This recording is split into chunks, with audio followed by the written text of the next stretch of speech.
Olá, na próxima semana do CE vou apresentar os resultados principais do meu trabalho de doutorado, que tem como título Síntese da liga de alta entropia de lantânio, cobalto, cromo, ferro, manganês, níquel e oxigênio por mecânica Alloy e caracterização por difração de raio-x e método de Rydberg. Então, os meus orientadores são a professora Daniela e o professor Sérgio. As ligas de alta entropia que a gente vai sintetizar, elas estão na estrutura perovskita, que é o nosso objetivo. Então, na estrutura simples, a gente tem ela tem esse formato, AXO3, onde A é um lantanite, para o nosso caso é o lantânio, X é um metal de transição e o oxigênio. Esse metal de transição, ele é onde fica nessa estrutura aqui, no centro de um octaedro, ou seja, tem um metal cercado de oxigênios. Só que, para uma liga de alta entropia, a gente não vai ter apenas um elemento em X, a gente vai ter pelo menos 4 ou 5 elementos. Então, vai ser aleatório, então, esses octaedros, porque vai ter elementos diferentes. E aí, a gente tem, para ser considerada uma estrutura perovskita, tem que ser levado em conta o fator de tolerância de Goldsmith, que leva em consideração os raios atômicos, e quando esse valor é aproximadamente 1, a gente tem o que a gente chama de estrutura ideal, que é uma estrutura cúbica, e valores próximos, então, a gente tem totorrômbico, tetragonal ou estruturas alternativas. Então, as ligas de entropia, elas têm 4 efeitos principais, sendo ele o primeiro o de alta entropia. O que é essa alta entropia? Então, a gente tem a forma, por exemplo, de estruturas mais simples, como fases binárias. 2 elementos, então eles vão formar um terceiro elemento. Mas na alta entropia, então quanto mais ao centro desse triângulo, mais elementos a gente tem, então a gente tem um aumento dessa entropia configuracional de mistura, mas tentando sintetizar então uma fase monofásica. E para a gente aumentar então essa entropia, a gente aumenta o número de elementos. Então, com o aumento desses elementos, então a gente tem aumento da entropia. E ela deve ser no mínimo 5 elementos, tá? E para a gente aumentar então a energia livre de Gibbs, para que ela seja negativa, né, seja uma reação espontânea, a gente aumenta ou a temperatura ou essa entropia, que é no caso o que a gente está fazendo aqui, aumentando o número de elementos.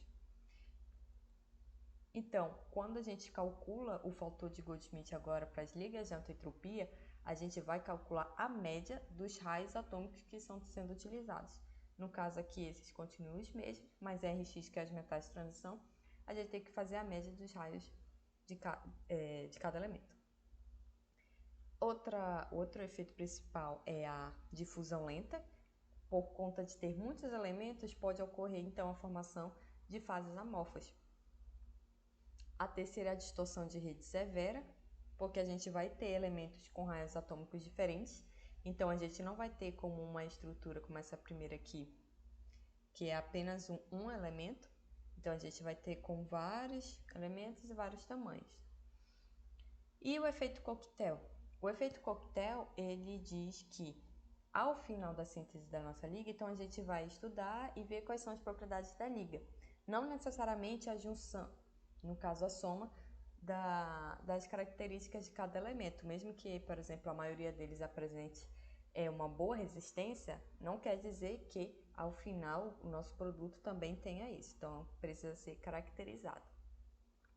E duas aplicações aqui que eu coloquei a primeira é a de armazenamento de energia, no caso por baterias, como por exemplo que pode ser utilizado em placas solares, e como um catalisador, que ele serve então para reduzir os efeitos de poluentes quando a gente tem, por exemplo, da combustão de um carro. Essa daqui é a metodologia que foi adotada para o trabalho. Então, veja que cada rota foi modificado algum parâmetro. Então, no primeiro, a gente utilizou os elementos metais, mais alguns óxidos deles, e a partir da amostra 2 até a 5, apenas metais em X. Então, na amostra 1, da amostra 1 até a amostra 4 é utilizado o jarro de WC, e da amostra 1 à amostra 2 é a diferença dos elementos, e na amostra 3 a gente tem a redução do tempo de moagem. A gente vai ver com os resultados qual foi a implicação de cada mudança desses parâmetros. E na amostra 5 a gente muda então o jarro que é utilizado, a gente passa a utilizar o jarro de ferro e então faz o tratamento térmico da amostra. Então na amostra 1 a gente tem aqui a evolução estrutural de 0 horas até 24 horas de moagem, onde a gente consegue sintetizar a fase com aproximadamente 60% da fase principal, que é nosso objetivo. Porém, surge essa fase aqui, que não é precursora e nem a ligação entre precursores, que é a fase do lantânio, só que hidratada. Então, a amostra A1, a gente vê que a gente tem 60% da amostra principal, mas a presença então dessa fase hidratada, que ela parece então não variar tanto depois. Então, com isso, a gente tem a amostra 2. A amostra 2 a gente muda então os precursores e a gente percebe, a primeira diferença que a gente percebe é então que a fase hidratada ela já não está presente após 30 horas de moagem. Porém, a gente tem aqui, ó, indicado como um laranjado, a contaminação por WC. Aí a gente pode perceber que a gente consegue aumentar o percentual de fase para 80%, de 60% para 80%, mas a presença da contaminação com o material do jarro com 8,21% dessa contaminação. Então, com a amostra A3, a gente reduz então o tempo de moagem para tentar evitar essa contaminação por ter muitas horas de contato, né, pela moagem.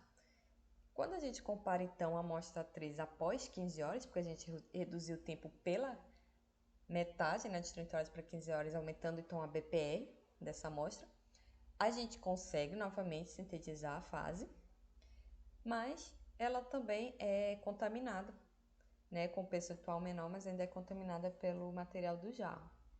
Então a gente vê aqui, ó, através pelo refinamento do método de Ritva, que a gente aumenta então esse percentual para 90%, mas ainda existe a presença então, do contaminante de 5% e o precursor de cromo.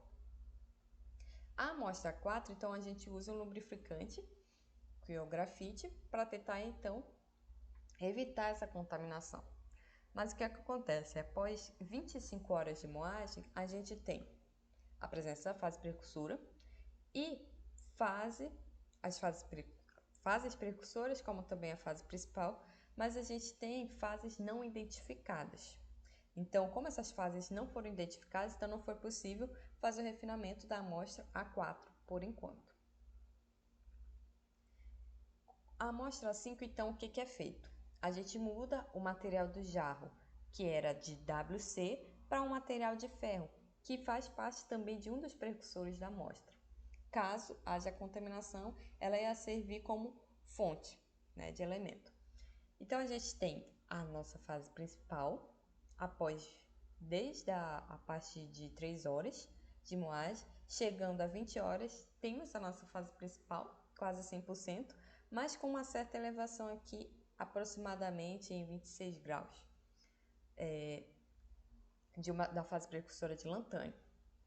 Então, a partir da literatura, que já foi feito o tratamento térmico nessa temperatura em 400, também fizemos por 2 horas. E quando a gente compara nesse ângulo aqui, ó, de difração, a gente vê que essa elevação, ela já não tem mais após o tratamento térmico. Então, a gente tem a nossa fase em praticamente 100%, como a gente também pode ver aqui pelo refinamento.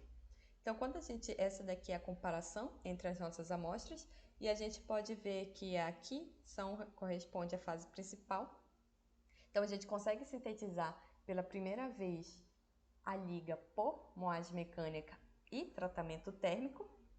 E agora os próximos passos são fazer as medidas chamas, saber como medida de UV-Vis, e tentar sintetizar uma amostra parecida, agora trocando o lantânio, por exemplo, por samário. Então é isso, muito obrigada!